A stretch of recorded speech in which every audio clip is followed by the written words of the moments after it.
Hey everybody, welcome to The Player's Take, episode 13. I am your host, Justin D. Simone, joined by my co-host, Montrell Rice. What is up, man? Hey, what's up? If you have not listened before, The Player's Take is our weekly video game podcast where we talk about video game news and other topics pertaining to video games. We got a lot of news this week, but let's start with what we've been playing. What have you been playing, man? Playing Division 2 and still playing Devil May Cry 5. Anything new to say about Devil May Cry 5? Still It just got leaked in data mine that Virgil is as a character, a playable character. Is that like an old character that you can play as? That's Dante's brother. You can play as him in 3 and 4. Okay. Yeah. You excited? Yeah, man. Yeah. You still putting some time into it, or Division 2 take your life over? Division 2 kind of took my life over temporarily. Fair enough. Yeah, I've also been playing the Division 2, which we're going to talk about later, and then Xenoblade Chronicles 2 some more. Not much more to say about Xenoblade Chronicles 2. It's a big JRPG. Yes. And it's fucking fantastic. You should play it. Okay, let's move into the news. So, first story, Google had a nice little conference at GDC, and they announced their cute little streaming platform called Stadia, or Stadia, I don't fucking know. All I could think of was the stevia fake sugar product. That was what my brain immediately jumped to. I honestly didn't even... I mean, I saw little snippets of it. I didn't watch the presentation. Yeah, I didn't watch it either. Because the only reason I didn't watch it is because I'm not interested in stream gaming. Because I don't feel like our infrastructure's there. So you don't have anything against Google necessarily in this case, but yeah, it's not against Google. You're just not into streaming games. Yeah, I'm definitely not into streaming games. I feel like they're only designed for certain games, like maybe a JRPG turn-based game or something like that, or a strategy RPG turn-based game. Anything turn-based where you don't rely on inputs and the timing of said there's inputs. plenty of games like that. Yeah, tons of games like that. In fact, I think it's funny. Google's jumping into the game industry. You know, they're fitting right in because what do? They come in and they're like, "Yeah, you're going to be able to do HDR, 4K, 60 FPS, and we want 8K with 120 FPS, baby." Like, you guys are fucking insane. Like, you think you're going to be able to pull that off streaming? Yeah, streaming. They think so. Like, computers can't even do that. Like, full built PCs can't even pull that off most of the time. Like some of the most expensive shit you can buy. 8K? Are you kidding me? Like, well, Google is new to the video game thing. I don't think they understand their audience. Dude, the promises. I'm like, man, I feel like I'm watching like an EA conference or something, or like Ubisoft. Like, I don't think they're new to the video game. Like the snippets I did watch, I'm like, man, this is like, this reminds me of like old, early generation, this generation, where we're getting a lot of stuff promised to us and we didn't get those promises. Yeah. Well, also the idea that you're going to do this with the current infrastructure, particularly in the United States, like, come on, guys. Yeah, you think you're going to do 4K with 60 FPS over the internet in the United States? Like, haha, you're very funny. Like, it's not viable. This, to me, is evident of how out of touch like big companies are with like the actual state of the country, the world. Yeah, the world. Well, really, the U.S. Yeah, the U.S. We have like pathetic infrastructure compared to a lot of the planet. Yeah, and they're stuck in. A lot of these companies are stuck in, the big cities, but like a lot of people who do play video games are outside. I mean, there are a lot in the cities. I'm not discounting that, but there are even a lot, not a lot more, but are maybe around the same amount. They're in the rural areas that play video games. Yeah, and they're not going to be able to enjoy your platform. I mean, maybe that's not your audience, but they can make plenty of money off the people who could do this. Yeah, it's just the thing is, I just don't, because they're doing it. Xbox is doing it. I saw a rumor today that Walmart wants to have their own streaming platform for games. Are you serious? I think so. Yeah, and I was like, this is not. Can we slow down, everybody? Like, are we gonna do this? Is this gonna be like 3D and VR, where we do this every like 10 years? Like because this happened 10 years ago. You remember On Live and all that shit? That was, oh, Jesus. I mean, dude, that was like 10 years ago.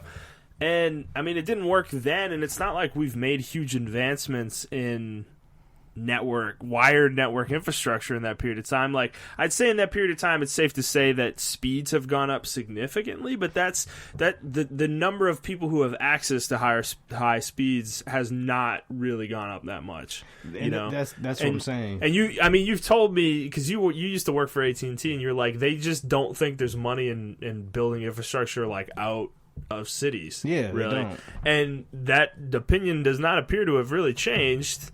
Because they're not building infrastructure really outside of cities. They're going to try to replace it, in my opinion, like you said. That's what they were doing as well.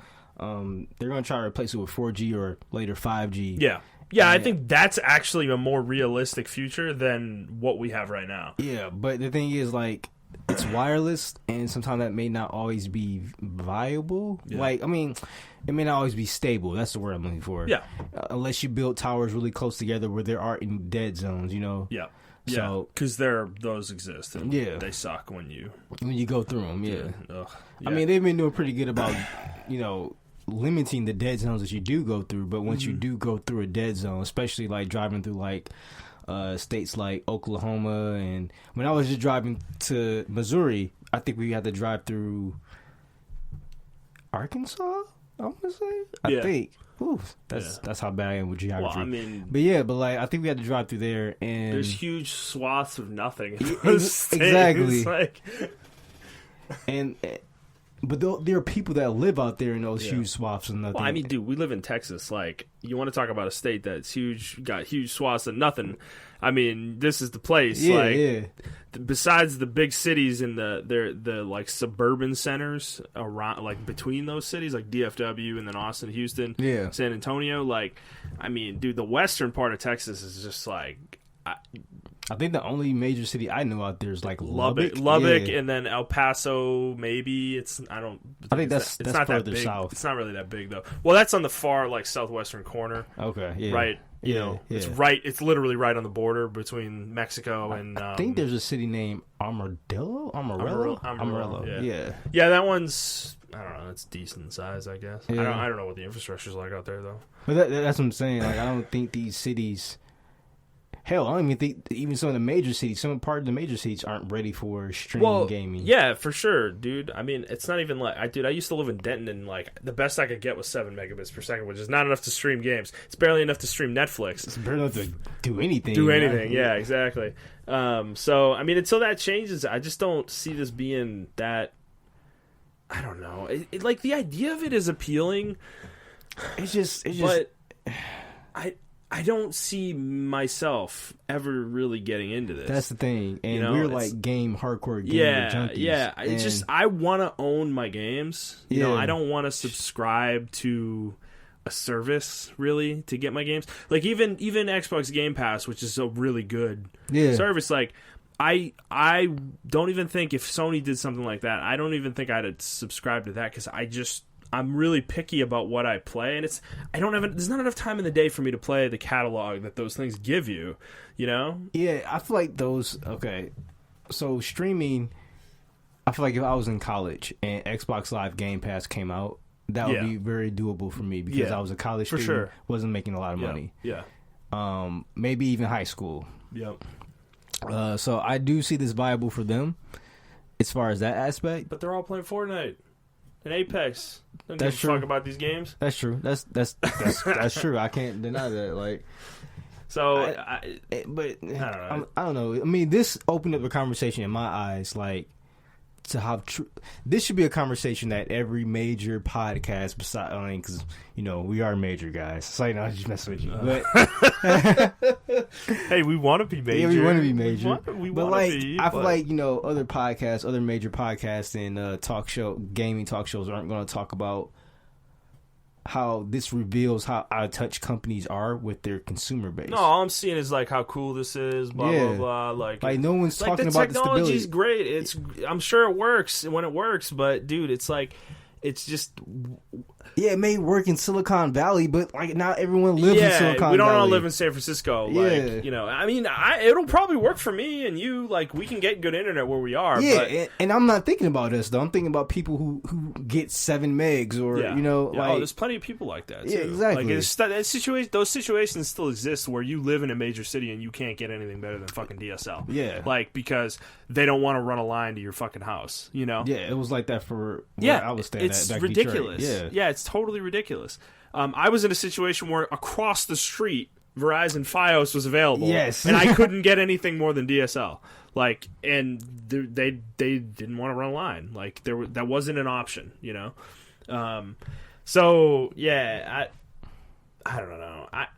I think a lot. I think the amount of buzz this got is kind of silly because it just feels like a thing that in 2 years, like, we're not even going to be thinking about. Yeah, I feel like you know? it's going to come and go, dude. What I was seeing on Twitter was people were actually like joking about it, like saying like they weren't taking it seriously, and I think that's how. Well, also the fact that Google's the one behind it is another reason I think people aren't taking it seriously because they just spin up projects like this all the time and abandon them. Yeah, you know, like Google Glass. Remember how fucking big that was? Where did that go? Google what? Google Glass. What was Google Glass? The fucking glasses. Oh that they were? shit! Yeah, you remember the smartphone glasses or whatever, the smart glasses? Yeah, that came and went. Google Fiber. Google Fiber. That came and it's going now. And I definitely wanted that. Yeah. I was looking forward to that. Yeah, exactly. Shit. We all wanted that, and they're abandoning it though because it's too much of a pain in the ass. You know. Yeah. It's harder for them to do than they thought it was, you know, so they're like, it's not worth our time.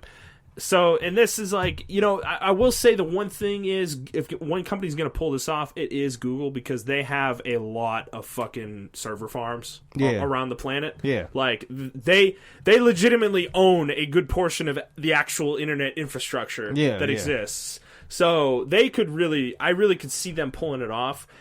That's how they would deal with the latency issue. Is if there's a server farm near you, like that will reduce your latency. But there's a point you can't eliminate it entirely. So that's really the issue. You need to get it low enough where it's not noticeable, and I don't know how possible that is.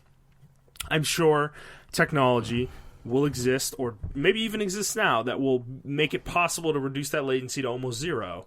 But I don't know. It doesn't. I don't think it will be in this though. You know. So I don't know.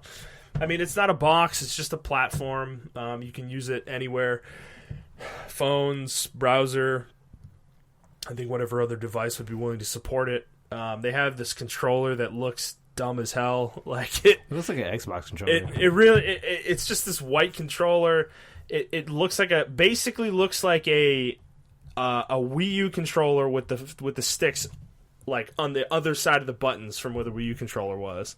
You remember the Pro controller? Yeah. Because it had the sticks above the buttons, and this one is more like Sony, I think. Yeah. But it looks like an Xbox controller though. Yeah. So I don't know. I'm not looking forward to it. I could care less, really. The interesting thing is there are going to be games, though, that are exclusive to this. Really? Yeah, they said that. Yeah, there's going to be some indie games I think that they're supporting, that they are they're going to make exclusive to this service. So it's like we're going to get... I mean, why don't we just segue into this, actually, because this exclusive thing is starting to get a little out of hand because it was announced this week by the Epic Games Store and actually Obsidian that the Outer Worlds, which is Obsidian's kind of Fallout clone-ish game that they're coming out with potentially in August, is going to be exclusive to the Epic Games Store on PC. And then there were a number of other games that also got announced that are going to be exclusive to the Epic Games Store on PC. After Party, Control from Remedy Entertainment and 505, The Cycle, Dauntless, Industries of Titan, Journey to the Savage Dauntless? Planet, Kine, Phoenix Point, which I'm going to talk about in a second, The Sinking City, Spellbreak, and Solar Ash Kingdom. Phoenix Point was a Kickstarter game, crowdfunded, that just announced they're going to be exclusive along with all these other games, and this has pissed off all the people that crowdfunded this game because, A, they're selling out to basically like a publisher, essentially, which defeats the purpose of crowdfunding. B, many of the people who crowdfunded don't want the game on the Epic Games Store. So the fact that they're not even asked whether they would want that or not is, I mean, that's kind of bullshit. And also, it's just kind of, I don't know, it's like you're taking advantage of people because you took people's money to fund your game, and then you got support later from somebody who's funding your game fully, you know? And it's like, yeah, they did announce that money's going to be used to make the game better, but it's similar to Obsidian, actually, because I think we talked about this like way back when we started doing these shows, that when they got bought by Microsoft, people were pissed because all those Kickstarters they did for Pillars of Eternity 2, like, they basically sold out, right? All that crowdfunding, a lot of people were like, if I had known this was going to be the result of crowdfunding these games, I would have never given them my money. Because it's... The point of the crowdfunding is to, like, keep them independent, right? That's the whole point. We're putting money towards a project that we believe in because we want to see it, and we don't want to see it creatively compromised. Obviously, this Epic Store deal is not going to creatively compromise this game because it's not like they're buying the studio. They're just buying exclusive rights, you know, to the game on PC. But it's in a similar realm, and I can understand the backers being upset because if you don't want the game on Epic Game Store and you play on PC, I mean, you're shit out of luck. You're not getting a refund, so you don't have any options. Like, you're playing the game on Epic Game Store, I guess, or you're not playing the game. Like, that's it. That's the situation for you. You know? And that sucks. I mean, I know this is becoming like a weird war between the Epic Game Store and Steam. And there's a big conversation there that I want to get into in a second. But I think console gamers like kind of are looking at this they're making fun of this a lot because it's like, oh, it's not like you have to buy a whole other box like we do. You know, it's like you just have to download a fucking client. Yeah, I understand that. We all get that. However, there's like 15 of these fucking things at this point. Because I learned that apparently EA Origin, or whatever it is, EA Origin has started doing third-party games that are not EA games. Like, they're selling games that aren't EA games. Oh, really? I didn't know that. Yeah, they started doing that like last year, I guess, or it might have been a couple years ago. They haven't done it with a lot of games, but. So you've got that, you've got GOG, you've got Epic Game Store, you've got Steam, and then you have all the individual publisher ones like Battle.net, Ubisoft's fucking Uplay, you know, and Bethesda has one of these too. I didn't know Bethesda has one. They have one, they have one as well. And it's like it's getting obnoxious to a point, and to Epic's credit, they're not going away. They're here to stay, you know. And I said this when we started doing the podcast. I said that I thought if they did this right, they could really take a dent out of Steam, and they're doing it. I mean, people are like lining up at this point to fucking exclusively release their game on Epic Games Store. Well, it's because of okay, so I understand. I just became a PC gamer like 2 years ago. So I am on the console side of like, bro, just download the client and shut the fuck up. Like, not just saying it to you, but I'm just saying like just download the client, and if you don't play the game anymore, delete the client or whatever. I mean, I have Origin. Origin sucks. I have Steam. Steam's Steam, and that kind of sucks. I did have Epic because I used to play Fortnite. Not Fortnite, but Paragon. Yeah. And I mean, it was trash too. But only thing I don't like is they're data hogs. They're like RAM hogs. Yeah. At some time, but it's like either you can't have the best of both worlds. Either you want competition for Steam or you don't. And this is competition for Steam. The problem with this situation is this is playing out in the worst way possible. That Epic is getting a bunch of exclusives and Steam is literally doing nothing. Like, they're just... Valve's getting what they deserve, in my opinion, with this, because the way they run Steam is so... It almost feels like it's a hassle to them that they own Steam and that they have to run Steam.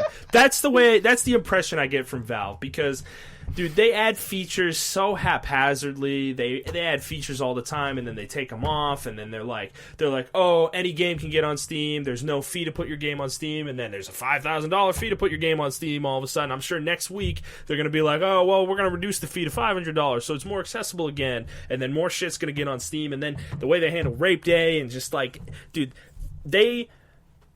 They mismanaged Steam to a hilarious degree. There were no refunds on Steam until 2016, and the only reason that happened is because fucking Australia was like suing them for not doing refunds because it's fucking against their laws, or whatever. And they're not. And the fact that they're not reacting at all and they're not doing anything. I mean, maybe they have something planned and they're planning on doing something soon. I think the way they're handling it right now is, I would say, if I was looking at the situation, I'm seeing how gamers are reacting. I'm seeing how the media reacts. People are pissed. I'm like, okay, just let it burn. Like, let it burn. I couldn't disagree more, because you have to take advantage of that vitriol. How do you take advantage of that? Like, just make your market more competitive. Lower the take. You don't have to lower it to 12% because you're so ubiquitous, dude. If they lowered it to 18% or 15%, yeah, 15%. I don't think anybody would be doing this exclusivity with Epic. What's Epic's 20%? 12. 12. Okay. Yeah, 15% would be cool. Yeah. And obviously you're having your it's revenue from every game, but I mean, you're keeping your market. You're potentially keeping your market, though, like, healthy, right? Because the way things are happening now, I mean, dude, they're losing AAA games. They lost Division 2 and Ubisoft. There was so much success with that they're talking about doing this for all their games going forward. They're not going to use Steam at all. I mean, that's not a small like chunk of change that they're losing all of a sudden. Like, so who did Ubisoft go through? They went through Epic. Yeah, for Division 2. Yeah, we talked about that like a month or two ago when it happened. When they announced they still use Uplay, right? Yeah, they use Uplay, but nobody cares about that. So I mean, it's not a big deal. Like the Epic, because I think most people on PC, if you're gonna buy the game on PC, you're not buying it through Uplay. I don't think anybody really likes Uplay. I don't. I hate it. It's annoying. It's like purposeless. And the Epic Games Store, a lot of PC gamers hate it because it's very feature incomplete. It's not feature rich. Steam is feature rich, but Steam's been around for almost 20 years. 16 years it's been around for. And that's the thing is that when you think about it though, like, what does Steam have that really enriches your experience? Like, dude, when we go on Steam, what do we do? Like, when we go play PUBG, we hit the play button on PUBG, and I don't do anything with Steam after that. Well, a lot of people do use it as a community. Like, that's their community. That's true. That is fair. And that's very true. I do when I go on sometimes when I'm bored or whatever, if I'm waiting for y'all to get on, I do go to Community Hub, and there's a lot of people who do talk on the Community Hub. Yeah. And different mods and stuff are available on the Community Hub and things of that nature. Mm-hmm. Not only that, but the Steam reviews seem to be very, very popular still. Yeah. And I mean, those little features do matter. I feel like, of course they do. I feel like Epic, they should have kind of copied the template and just like when they launched, had that ready. And if that was available. You say that, and it just doesn't seem to matter. Like, the games are still selling on the Epic Game Store, regardless. Like, there was a story that Metro sold 2.5 times its predecessor on Epic compared to what it sold on Steam. Now, this is spin doctory because Metro is a way more popular franchise than it was when the last game came out. I fucking barely even knew what Metro was. I barely knew what that game was when the last one came out. I heard a lot more buzz for this game. Two, the PC gaming audience is probably larger than it was back when the last Metro game came out. Exactly. And so those two factors, I feel like, mitigate the impact of this story. Like, yeah, that was when I however, saw that, I saw the spin. However, I'm not, dude. 2.5 times whatever the number is. I mean, that's still a large. That's user impressive base. enough that it's notable. It's not something that I'm going to sit here and say that they got that because they went to Epic Store. The answer to that, frankly, if they had it on Steam and Epic Store, they probably would have sold 3.5 or 4 times as much as the last Metro game. You know, so they're kind of fibbing a little bit, but dude, they still sold significant number of copies on PC clearly, and that in and of itself is impressive. So going to the Epic Store didn't hurt them that much. Whatever money they got from Epic to do the exclusive deal probably made up for that difference that I just mentioned. You know, so so the fact that Epic Store doesn't have features, it doesn't seem to be hurting it that much. You know, I mean, games are still selling on it. Yeah, I mean, because almost every PC now that people play. I mean, PC gamers have to think they're different, but I'm pretty sure a lot of them have Fortnite on their PCs, so they already automatically have the Epic store there. So I don't think that's different. I mean, from a publisher standpoint, from a developer standpoint, I wouldn't do exclusivity. I would be like, hey, I'll put it on your store, but I'm also going to put it on Steam because I'm sure... It depends on who you are. I mean... But I'm sure 95% of PC gamers, I even go to 98%, have Steam on their PC. Yeah, but we don't know how much money they're offering to people, you know? Yeah, I mean, dude, if they're offering $50 million to you to make the Division 2 exclusive, like... Okay, you know, it's like that's a lot of money out of the gate before the game even comes out. Yeah, that's true. You know, that's true. And I mean, I don't know how much it is, but that kind of infusion in capital for, you know, potential losses that you would have gotten through Steam that's the give and take they have to really judge, right? Each game has to judge that separately.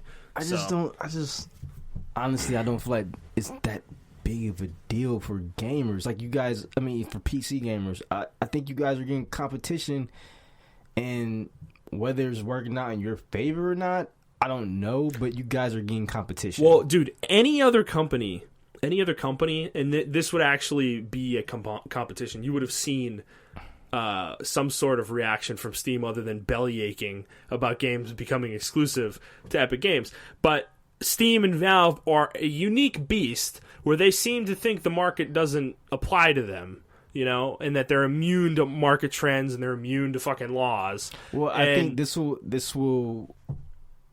I think Epic coming in may not be the savior that you guys need, but I feel like them coming in and shaking up the market is going to get Steam to change. I think it is. I mean, I disagree with you, man. I just, dude, I have watched Valve do things for so long, the way they do things for so long with Steam, that I believe that they think they are untouchable, and this is clearly showing they're not. However, if they don't realize that right now, and start doing something about it, yeah, the wave is going to overtake them, whether they like it or not. Like, they might still have a market presence at some point, like in 10 years, but it could be significantly diminished compared to where it could be if they react now and stop this from happening. You know, They have to do something. They can't continue to sit on this. I don't care how angry the internet mob is. This is not a Battlefront 2 situation. Us yelling about this on forums and Twitter and whatnot is having no effect on anything that's happening here. Like, they're getting exclusives all the time. I just named like 20 fucking games that are becoming exclusive to the Epic Games Store. Like, it's more and more every day, you know? So whatever belly aching all of us PC gamers are doing about this, and I'm one of them. I don't like the way this is going down, but Steam has to be the one to do something. Like, Valve has to be the one to do something about this. And if they don't make a move, dude, like, they're just going to get washed away. I feel like, I'm not on the side of Steam, but I feel like they're waiting to see what happens. I feel like, because the reason why I'm saying they're waiting to see what happens is because this is a fad. This is a wave. Like, yeah, but we've been waiting for... Dude, it's only been 3 months since this launched. It's still like a phase. It's still, to me, it's a phase. It's new. To to me, they're playing the long game. They're not being reactionary. They're just like, okay, we're going to see how this plays out because it is a wave. I mean, it is. We had Fortnite for a while, but then Apex came out, and now, you know, we don't know where Fortnite's going to go now. We hardly hear about Fortnite in the news anymore. It's still making... According to Epic, Apex has had zero impact on Yeah, I saw that. Numbers. I saw that tweet. I mean, we know that's false entertainment, but...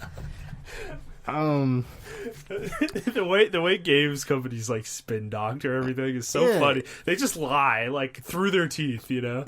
It's hilarious. So... I agree with you that Valve needs to do something. I said Valve needs to do something. Nintendo Switch. Nintendo Switch.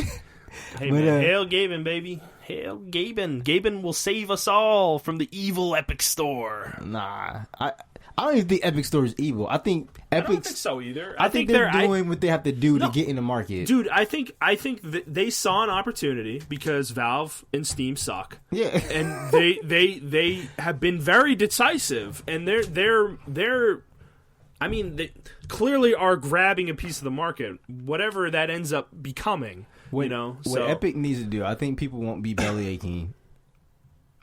I mean, they have to focus on features. I was just about to say that. So what they're doing now is they're focused on developers. Yeah. That 15% or at 12% rather. But they've already gotten them, right? That's what I'm saying. Like they're focusing on getting more developers because that 12% is very enticing. Wait, I can get 12%. I can get 80% of my revenue instead of what 75% for 70. Steam. Oh shit. Or 65 if you release on Steam with an Unreal Engine based game, because you got to pay the 5% to Epic. And if you release an Unreal Engine-based game on Epic Store, it's still only 12%. They take the 5% out because you release it on their store. So okay, wow, I didn't know that. Yeah. Oh no. They really knocked it out of the park with the revenue formula. Okay, so it's a significant difference, dude. I mean, if you take that into account, if you make an Unreal Engine-based game and you release it on Steam, you're only getting 65% versus 88%. That's 23% difference. 23%. That is almost a quarter of the sales revenue that a game generates from sales. Like, that's insane. So that's my point, is that I feel like that number is so large right now that developers and publishers just feel enticed. They have no... I feel like it's a no-brainer, especially if you're making it. That's the situation we're in right now. Valve has to make it not a no-brainer.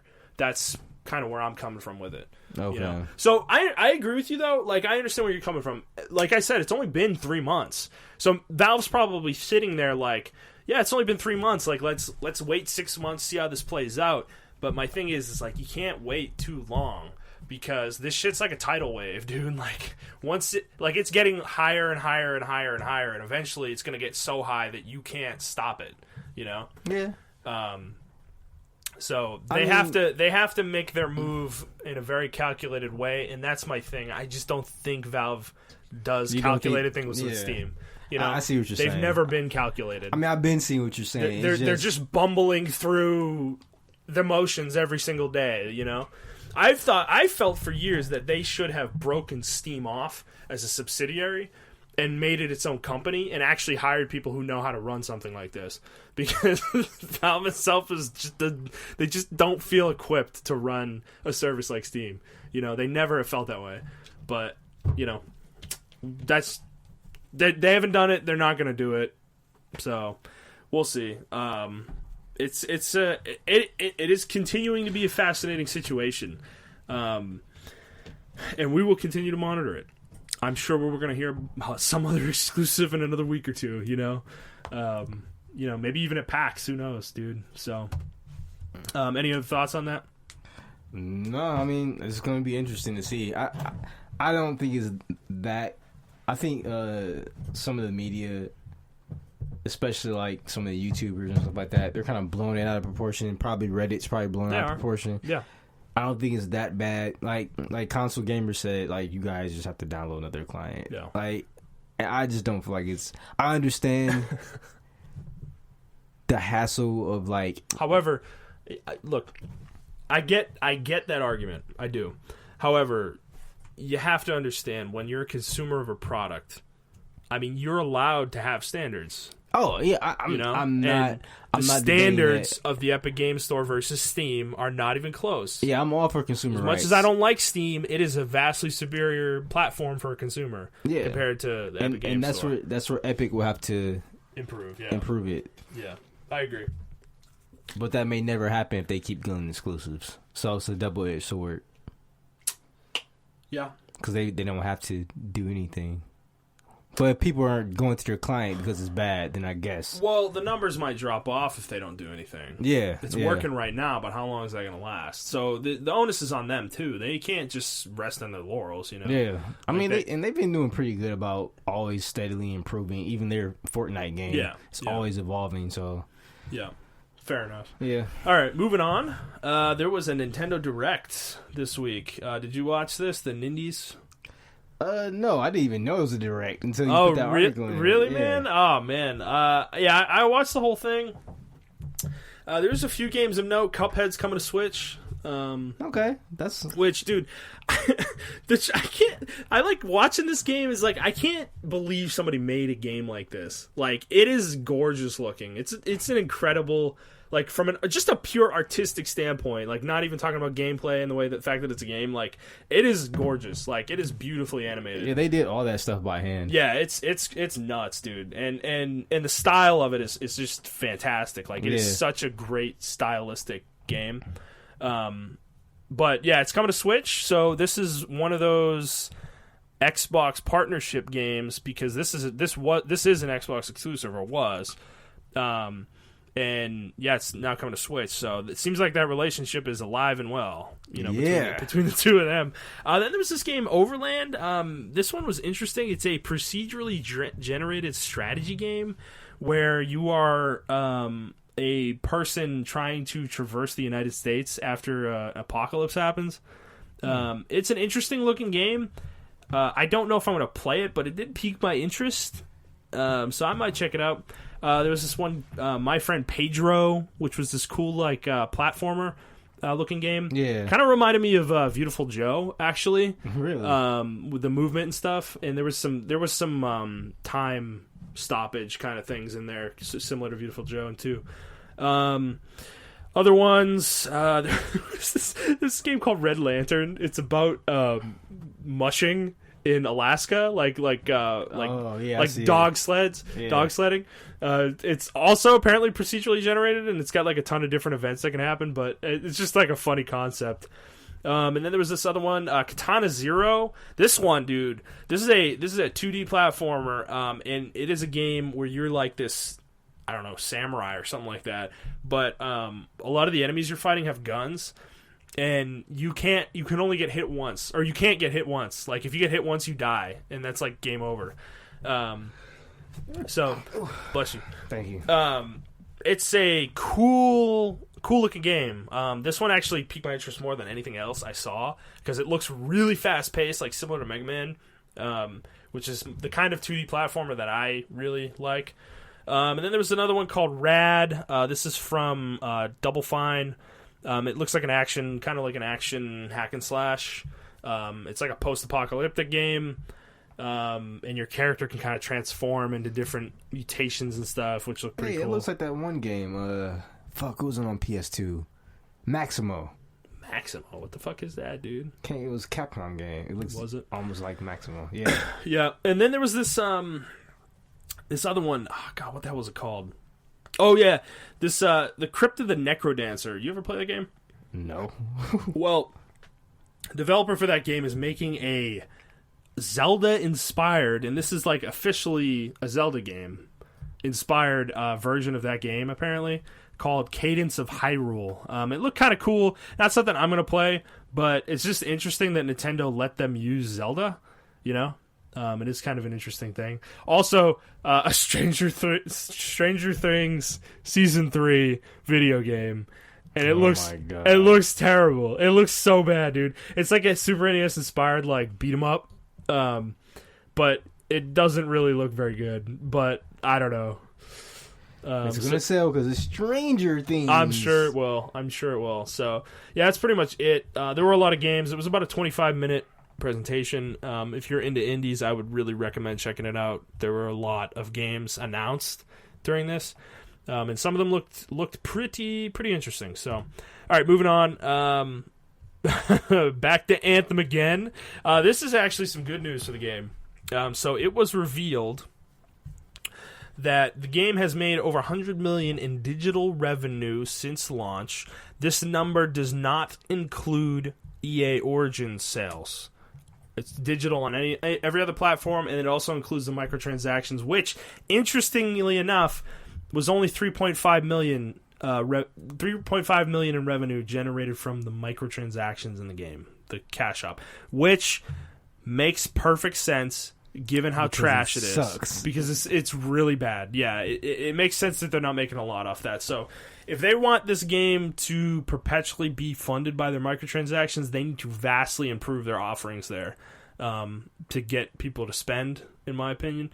But whatever the case, $100 million in digital revenue, that's just digital revenue. That is not including physical sales. And actually, let's go into our last story. MPDs for February came out, and Anthem was at the top of the list. And even considering that PC digital sales were not included in this aggregation for them. So they're the number one best-selling game in February. I'm going to go through the rest of the list real quick. Jump Force was number 2, much to Montrell's chagrin. What the? Oh my! Hold on. They sold copies just based on the IPs in the game. You know that's true. Kingdom Hearts 3, Far Cry New Dawn, Red Dead Redemption 2, Resident Evil 2 2019, Super Smash Bros. Ultimate, Metro Exodus, NBA 2K17, Call of Duty Black Ops 4, New Super Mario Bros. U Deluxe, Mario Kart 8, Grand Theft Auto 5, Assassin's Creed Odyssey, The Legend of Zelda Breath of the Wild, Minecraft, Super Mario Party, Tom Clancy's Rainbow Six Siege, Madden NFL 19, and Marvel's Spider-Man. So Anthem at the top of that is fairly impressive given how critically panned this game was. So it seems very possible that they're doing okay, despite how bad of a state the game is in. I'll get back to them later. What the hell is wrong with y'all? Why are y'all buying Jump Force? Because Goku's in it. It's trash. Yuki's in it, man. You can play as Kaiba now. It looks like trash. It looks like a... It looks so bad. It's like... It looks like someone's side project in college. Like, are you serious? God. It looks really bad. How is that number 2, man? That's crazy. That is crazy. That's weeps. crazy. Over Metro Exodus, which came out. I'm an anime fan, dude, so I can say this. Same month. You weeps. What the hell is wrong with y'all? Why are y'all buying this game? I am going to tweet up a storm after this. After this podcast. I can't wait, baby. I can't believe this is number 2 on February's list. Are you serious? People were floating in the game in cutscenes they weren't supposed to be floating in. This game was broken. Montreal, I feel we had this conversation last week. I feel like you need to play this game. No, I'm not playing this game.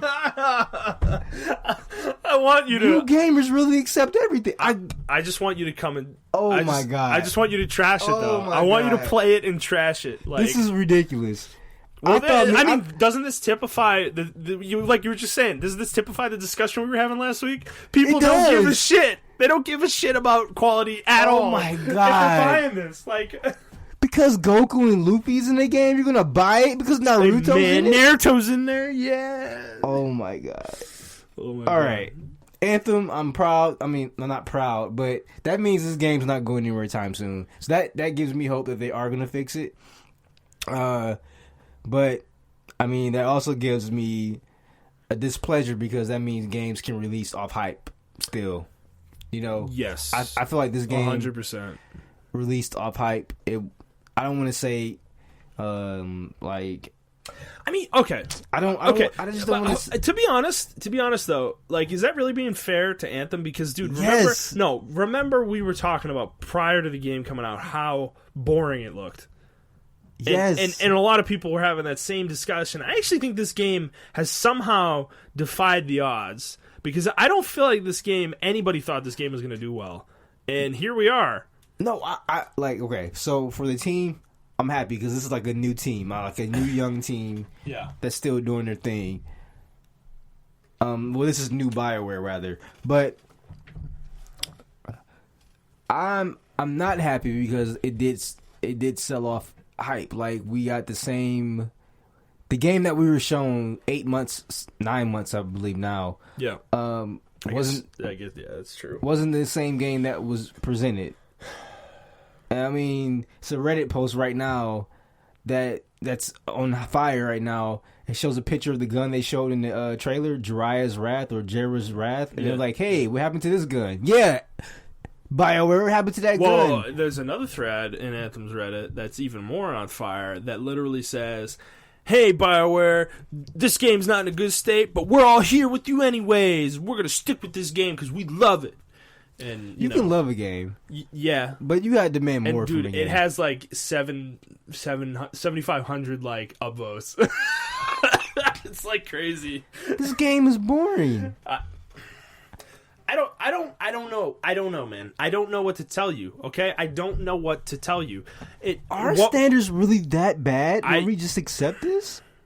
I guess so. And don't get me wrong. I like the game. I guess so. I like the premise of the game. The game was fun for what it was, but it quickly fizzled out for me because there wasn't enough to do. If there were procedurally generated dungeons like they anticipated, like the lore implies, then yeah. But it's not. Look, dude, I think it's broken. We're gonna get into this with the Division 2. Is that I think a lot of people who play games, they don't approach their criticism or analysis of games the way we do, where we take a very holistic approach. Where I am evaluating the whole package: story, gameplay, audio, design, all that stuff. I'm taking all that into account when I am evaluating a game. I don't think many gamers really look at games that way. They don't care. Like, dude, because the gameplay in Anthem is fun. Yeah, and I think that is literally enough for a lot of people. It's different. They don't care about anything else. They don't care about the story. They don't care about the loot situation. They just like playing Anthem, which there's nothing wrong with that. There's nothing wrong with that at all. I think we might underestimate how many people are actually like that. You know, I think to be honest, Montrell, I think we actually work with a lot of people like this. You know, and that's, I'm not bashing anybody. Like you're not. That's perfectly fine. Yeah. If that's all you need out of a game, it's just it's just a weird situation for us to be in, because when I look at a game like Anthem, I cannot in good faith tell you that it is a good video game. I just cannot do that, you know? When you take the package as a whole, the gameplay doesn't make up for it, because there are literally hundreds of video games that I could recommend you that have more fun gameplay than Anthem. Like, however fun I think Anthem is, like, there's plenty of games out there that just the gameplay is more fun than Anthem. I think that also maybe have better stories, better design, better audio. I think the thing about Anthem is, which I will admit, it is a unique gameplay formula. As far as, like, you have these mech suits, and you have the movement. Yeah. And they're different. Each one's different. Like, I can't name a game where the gun doesn't matter. Like, you know, the style's very different. Yes, from most other games. My thing is, I think a lot of people are getting addicted to that style, whereas the depth is not very high, though. Yes, we can look past that.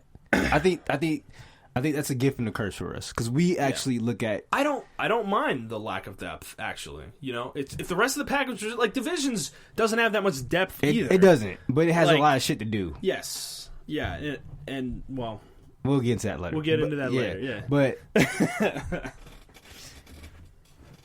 it's like okay. When I played Anthem, I don't feel like I'm put in situations where I need to care. Yeah, I agree. You know, like, I'm not invested in what's going on. Yeah, exactly. Like, it's cool that I can do all these things, but why am I a tank when I'm not put in tank situations? Yeah, you know, like, why? The only time I felt like we were doing something. It's like I said, when me and Jet, we did that random dungeon and we were pulling mobs because we had to do that. Yeah. And then I joined the party, and for some reason it was like... Yeah, everything just went haywire. And it was like hella insane. Like, you couldn't even pull things. It was crazy. But I don't know. Maybe I'm thinking too hard about the situation. I think that's probably reality, dude. It's just, I think it's I'm starting to feel like it's a simple thing because, dude, the amount of people just going through the Reddit and Twitter, and then seeing Jump Force this high, it's just I'm not sure what we're like. It's just it makes me feel like what we look for in games is not what most people look for. Anything else released in February? Maybe. Metro, dude. That's what I'm saying. Metro Exodus, Far Cry New Dawn. Those are brand new games. And I mean, Kingdom Hearts 3 released like 2 days before February started. That's why I didn't count it. I didn't count that. I didn't count Kingdom Hearts, and I didn't count Resident Evil because those released 2 days. Maybe they put those in the January. They did. And I mean, Kingdom Hearts 3 is number 3 on here. So it's still sold strong for the month, you know. But, yeah. I mean, it wasn't a strong month overall. Jump Force. Like, I can get behind the hype of Anthem. I can get behind it. It looks cool. It was cool when we played it. We just, unfortunately, I think we realized a lot of things earlier than a lot of people will or are. Yeah. They're still sticking to their guns about that content that's dropping, maybe, I think. Well, yeah, I also think there's another situation here where I think a lot of the people that do like Anthem are almost playing it out of spite. Yes. They want to prove that it's a good game to the people who hate it so much, and it's like, I don't know. I mean, if you're playing the game for that reason, that's not a reason to play a game, because none of us care. We've all moved on. It does have that Diablo feel. Like, yeah, it does. But that's the thing. I would rather play Diablo, and I fucking hate Diablo 3. And I would rather play that than Anthem. Okay. So, yeah. I mean, the only thing about Diablo 3 is it has a lot of tiers and missions and there's actually like things to do. I mean, it's not a fair comparison though, because Diablo 3's been out for fucking 7 years. I'm still saying like it's still a lot of stuff to do, but whereas in Anthem is like you're running the same 3 or 4 missions. Yeah. And I mean, Grim Dawn, as I talked about, like I would much rather because that's what I compare Anthem to, is like an ARPG. You know, it is to me. It is. It's not a looter shooter. It's an ARPG in my opinion. Yeah, and. Yeah, when I'm comparing it to those games, it just doesn't hold a candle to them because the loot's so bad, you know. Yeah, and even if it was a legit loot shooter, like it wouldn't hold a candle to Destiny, like first year Destiny. Borderlands 2. Yeah, it wouldn't hold a candle to Borderlands. It wouldn't hold a candle to The Division. Yeah, like it just exactly. So that's what I'm saying. I think people are getting attached to the unique style that Anthem has that the rest of these other games don't have. Yeah, because we all said we see the potential. I think they're sticking on to the potential. Yeah, I agree, and they're just staying on the wagon. You know, I mean, I would like to see, like, because like we bought the game, so we participated in this. You know, I would like to see what the numbers are, like the gameplay, like the concurrent peak. players. Yeah, concurrent players. Yeah, that's the real thing. Is I don't care how many people buy the game. If they had 2 million people concurrence playing last month, and that drops down to like 300,000 this month or something, like that's a yikes. I mean, that's a significant drop off. So that's what I would want to see, is what those numbers are, like where they're at and where they were at launch, where they're at, where they were at the beginning of this month, and where they will be at the end of this month. You know, I would love to know that, but we'll never know those numbers. The only way we'll know those numbers is if they're really good and BioWare wants to release them to hype the game up. You know, but yeah. So Anthem's your best-selling game for February 2019. Moving on. Jump Force is number fucking 2. He's gonna tweet about it right now. I really want to during the show, you motherfucker. So a couple announcements. Castle Crashers Remastered has been rumored for a little while for Switch and PS4, but apparently it is confirmed. It's apparently coming soon. So if you like Castle Crashers, that was a good game. I never played it beyond the first couple levels, but it was a fun experience. It was a fun game. So that's an oldie but a goodie. And then Konami announced 3 anniversary collections to celebrate their 50th anniversary. They're going to be something called the Arcade Classics Collection, the Contra Collection, and then the Castlevania Collection. The Castlevania is going to have the NES original, Castlevania 3 on NES, Castlevania 2, the Game Boy iteration of it, and Super Castlevania 4, which is Super NES. And the Contra Collection is going to have Super Contra, the original Contra, Super C on the NES, and then Contra 3, the Alien Wars on Super NES. And then the Arcade Collection is coming out on April 18th, and it's going to have 8 games in it. Haunted Castle, Typhoon, Nemesis, Vulcan Venture, Life Force, Thundercross, Scramble, and Twin Bee, and I don't know what any of those fucking games are. So... Trash.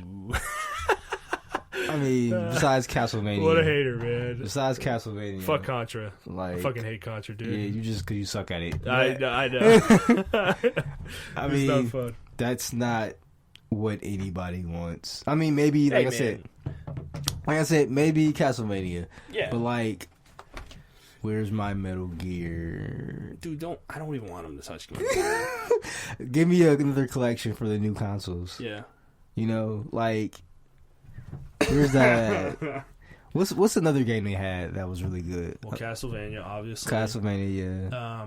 Fuck, Konami. Oh, fucking Silent Hill. Yeah. Oh, yeah. Yeah, that's like, true. Plenty of people want that. Like, everyone's like, Resident Evil came back. I'm trying to think of the 90s. Like, they had so many games in the 90s that were They good. did. I can't remember any of them, though. Because I don't really play Konami we wrote games. them off, yeah. Yeah, I don't really play Konami games. Like, I never really have, so I'm not into their back catalog that much. But, well, if you like those, they're coming out with collections for you.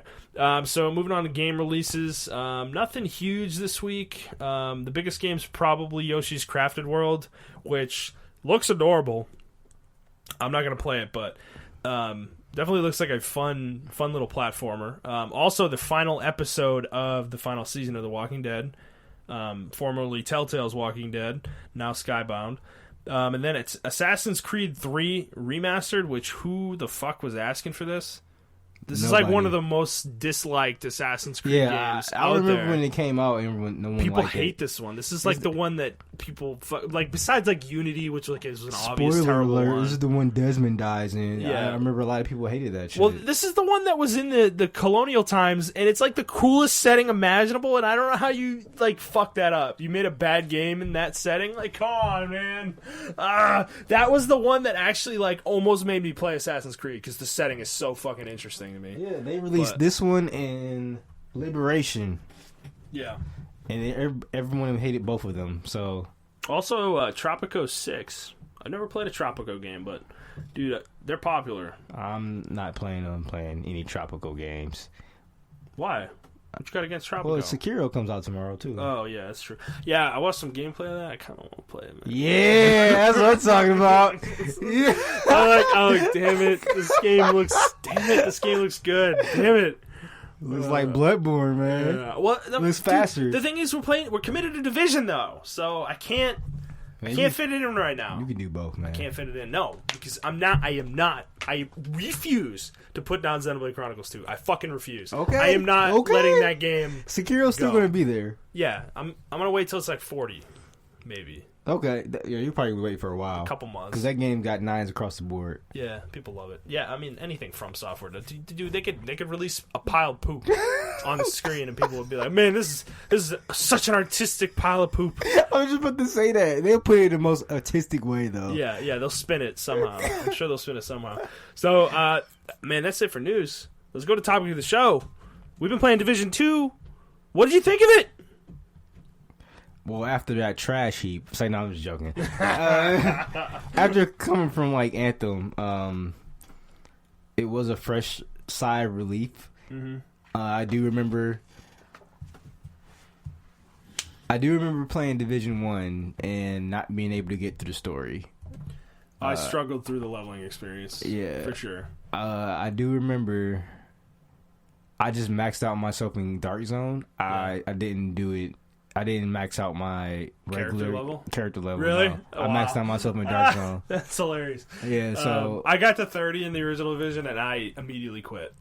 Yeah, I was done. I just did Dark Zone. I hated it. It felt like such a grind. I didn't play with anybody really, so that was part of the problem. But dude, the leveling was so fucking bland in Division 1. So let's say where we are. I'm level 23, you're level 27? 27, yep. Right? We're not through... We're about 4 missions away from the main story being finished. Yeah, I haven't done none of the main missions. Well, I did a lot of them, but I haven't done like some ones since like level 22, I believe. Yeah, I was doing one when you came in and you were like, man, I haven't done this one yet. I was like, what are you doing? Why aren't you doing the main mission? That's what I'm talking... This game... Now, we may disagree here when we get to the actual gameplay. I think Justin doesn't feel as much as I do about this game. But this game, to me, is how a looter shooter should feel. Like, if you're going to do like a single player / multiplayer experience, this is how you do it. Like, I have so much shit to do on the map. There's so much stuff going around. There's so much shit going on. The world feels alive. Yeah. When I'm walking through the world, I legitimately feel I have to walk on the sidewalk. I can't walk in the middle of the street because there might be a fucking gang there and they might fucking jump me. Like, I feel legit, like, compared to the Division 1, like, I can just walk and there was nothing happening. That's not true. Division 1 had NPCs walking around, dude. No, they're standing static in the same spot. This one, they roam around. They do their shit. They will fuck with you. You got other shit going on. Yeah. Like, it's a lot of stuff happening. There's a lot of little activities to do. You feel like you control. You feel like you have an impact on the world. In my opinion. In my opinion, I do. I feel like I have an impact on the world. Yeah. I think our opinions on this game are definitely... Yeah, that's what I'm waiting for. I don't fully agree with your assessment. I think this game is very, very, very similar to the first game. They've added a few little cute things, like the control points and the little question mark activities.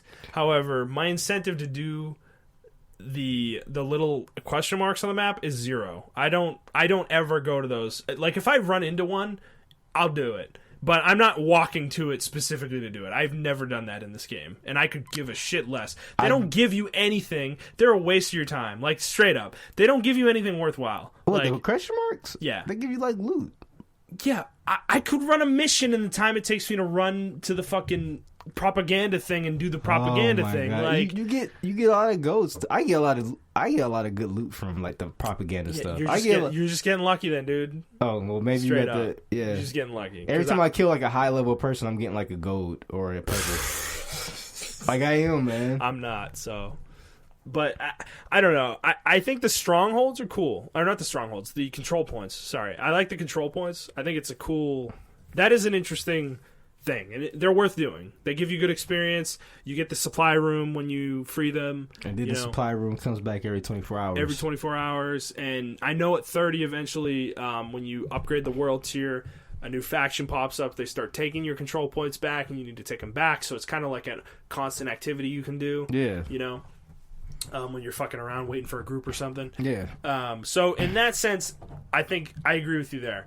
I think the little activities aren't so great. I think they're good random, like they're just random. Yeah, I like when that. we're running to a mission and they just pop up, that's cool. Yeah, I like that. But and that happens a lot of the time. That's what I'm saying, though. If I'm out in the world, I'm not going to those activities specifically. I think that's what they're designed to do, though. They're designed to just be like, "Hey, in your way." Yeah. I understand. I agree. You know. They just kind of annoy me though. You know the projects. Oh my god! No, the projects you can do, dude. The ones that where you have to like do activities in certain regions. They piss me off because I'm like, I don't want to do any of these activities. I just want to donate knee pads to you. Like that's all I want to do. Like I don't give a shit about going out and doing activities. I don't mind it because it adds a little flavor to the gameplay. Like I don't mind it. 100%. I don't mind it. I understand sometimes it can be annoying, like the hostage ones. A lot of the projects have to do. God, the public executions. Yeah, those are annoying to me because a lot of the projects have those. Like, oh, you gotta rescue one hostage, and I'm like, I don't want to. And then sometime with that, they may not be on the map, so you have to wait till they spawn, or you have to go to a question mark, hoping that it is a public execution. Yeah. So I mean, that's just a little thing though. Like that's just what it is. What it is at this point. Yeah. No, it's a minor gripe. Yeah. It's a minor gripe. Minor gripe. But how about the world? Like, you don't feel like you have to take certain routes sometime because a route may be filled with like bad guys? Because sometimes dude, no, you're right about that. I don't disagree with that. And the world is, I mean, dude, it's just as beautiful as Division 1. Like, in my opinion, the way they design these maps and like how real they feel, like how like true to the actual place in reality they are is incredible. It's staggering. They put Bethesda to like a ridiculous level of shame. I was comparing this to Fallout 3. It's hilarious. It's so fucking funny how much better they are at this than Bethesda is. Like, Bethesda needs to just hire them to make their game worlds. Yeah. Because like Massive is just like, it's out of this world. Like, dude, I've been to Washington D.C. and it's awesome. Like, their rendition of it is fucking awesome. Like, the mall is so cool because that is what it is. You know, it's like the mall is like you got the Lincoln Memorial on one side, you have the Washington Monument in the middle, and then you have I forget what's on the east side, but dude, it's just it's just a bunch of grass and there's some fountains in there and that's it. You know. Like, there's no buildings in there. And it's really cool that that's there, you know? So I think the world design is fantastic. However... he moved to however. However, traversing the world sometimes is quite a pain in the dick. Because... In what way? The marker, the whole GPS system in the markers, the game will tell you to go a direction that you literally can't go. Like it when you're trying to find a shade tech, yes. Shade tech missions even. I was running to this main mission that I was doing. Dude, it was the most irritating thing. I'm on a highway and there's like a bus. There's like a line of buses. Okay. Blocking your ability to like go up the thing. But the thing is, you have access to the like top of the highway. Yeah. And it's like chest level and you cannot jump over it. Like, you cannot vault it. Like, the game doesn't let you vault because that stupid yellow tarp isn't fucking there, so it's not traversable. So you have to go all the way around the fucking buses for no fucking reason other than the fact they didn't make it pathable. Like, give me a fucking break. So that shit happens a lot, and it is annoying as fuck. Like, it drives me fucking crazy. Like, there is a lot of invisible walls. There's a lot of invisible walls and shit like that blocks your ability to walk around, and it's stupid. It's like it's literally because they just didn't program it to be traversable. You know, it's like not even. I wouldn't even call it a bug or like intentional. It's an invisible wall. They just didn't put it in there. Yeah, so that drives me wild. Like that is really annoying to me. But I will reiterate, the world is still really well designed despite that. And I agree with you with the activities. And I think, like, let's get into the gameplay now. The actual pure core gameplay of it's Division... still Division 1 in my opinion. Yeah, but it was never bad. Yeah. It feels really good. I love playing this game. Yeah. Like the mechanics, dude, like from a third-person shooter, I don't think I've played a third-person shooter that feels better than this game. No, this is the pinnacle of like third-person shooters. What like third-person shooters are capable of. Yeah, like there's still a lot of issues that come with that. Yeah, where your character gets sticky to cover a lot of the time. And, yeah, I feel like if they had the looseness of like Gears of War, because you know how Gears of War is like really loose. Yes, and I feel like if it had that, it would be a lot better. But I mean, yeah, the stickiness that really annoys me, especially like when you get into like really close quarter situations. Mm-hmm. I think if there ever is a Division 3 or a DLC that comes out, hopefully they can fix that, because that I had that complaint since like Division 1. And it's the same. Yeah, I don't like the close quarter combat situation when you're trying to roll and your character like magnetizes to a pillar. Yeah, like that's another thing. Oh my god, a lot of the animations are long. Yes.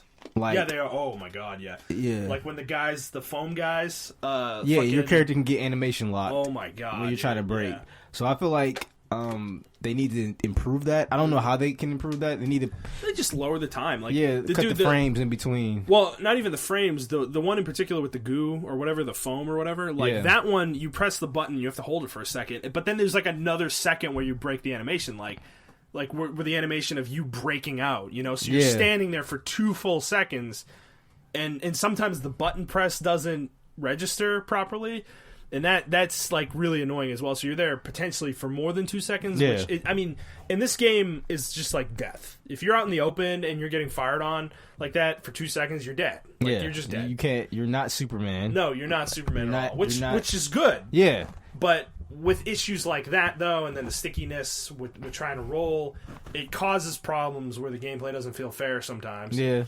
That's another thing I don't like. Well, first of all, let me get the things I do like. I do like the combat. The combat is excellent. I like the skills that you get. They're balanced, in my opinion. Mm-hmm. You don't feel too overpowered. You don't feel too underpowered. Yep. The enemies, I think the enemy types that they have there are really dynamic and really diverse. Yeah. And what they can do and what they can't do. And the AI, to me, is just a way step. Like, this AI is like really good. Yeah, they're surprisingly tactical. Yeah. Dude, like they will do some really smart things sometimes. Like I was telling you, like sometimes when one of us gets knocked and we're playing duos, they will just get hyper aggressive with the other person. And because they know that you can't, like, they know that you need to be perfect in order to get out of that situation, you know? So the game is smart.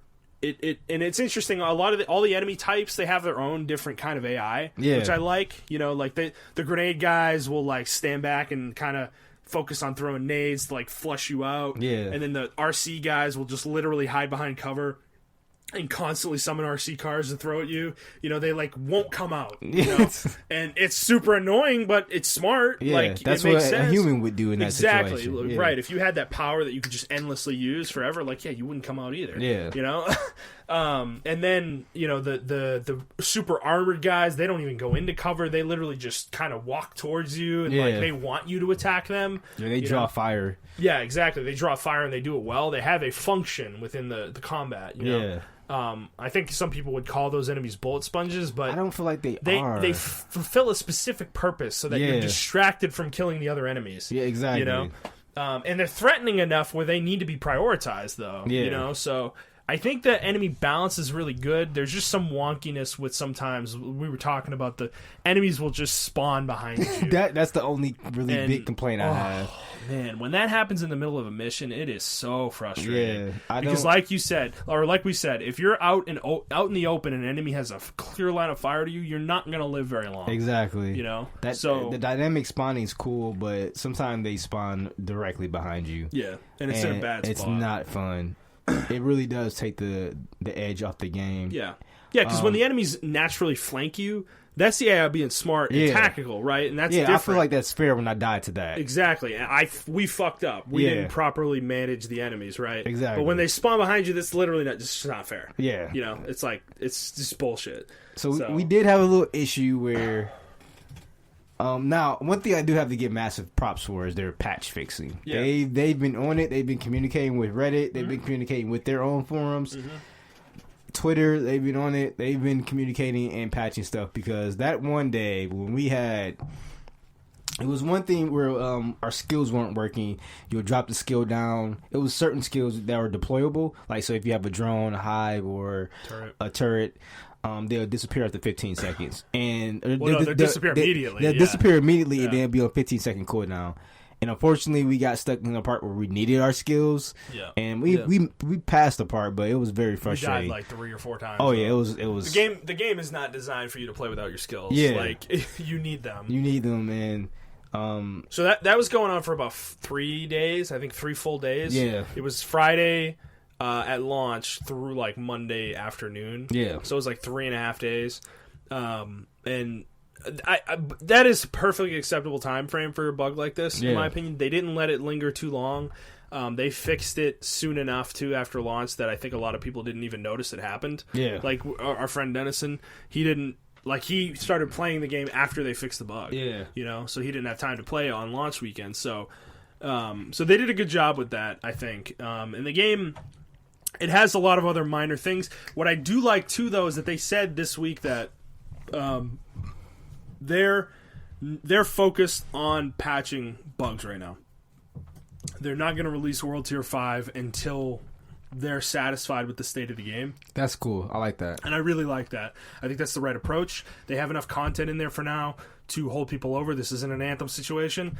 Yeah, there's tons of shit to do. Like, we haven't even touched the Dark Zone yet. Yeah, seriously. We haven't touched the PvP. Yeah, we haven't touched the Stronghold. We haven't even gotten to 30 yet. Like, I mean, obviously, we've only been playing for less than a week. But we're not even done leveling yet. And funnily enough, I hated the leveling in the original Division. I thought it was really kind of grindy, and it felt like a slog, and it was boring, and the activities were very like samey. Yeah. This game still has that. However, it seems like they've streamlined it somewhat, where it feels a lot faster than it did. Like, I feel like I'm leveling every 2 or 3 activities I do. Yeah. Which is good. You know, I think that's the pace these games need, because this game, again, I keep beating this horse. I'm going to beat this horse until it's dead. Like, leveling this game, it feels better than Anthem, and it feels better than Destiny. It still feels like a situation, though, where it's kind of purposeless. Like, I still don't understand why these games even have leveling, because, dude, your primary form of getting abilities is not tied to leveling up at all. Like, you get one Shade Tech point every level, but that is like less than 10% of the total Shade Tech points you get throughout the entire game. They you get the rest tie of them some unlockable perks to your level 30, but that's it.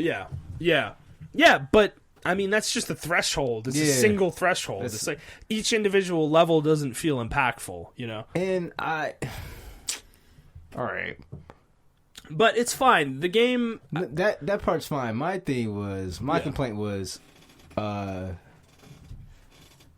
don't know how I feel about it, because I mean, like, certain games like Destiny should do it, and then certain games like this shouldn't do it, because you have designated zones.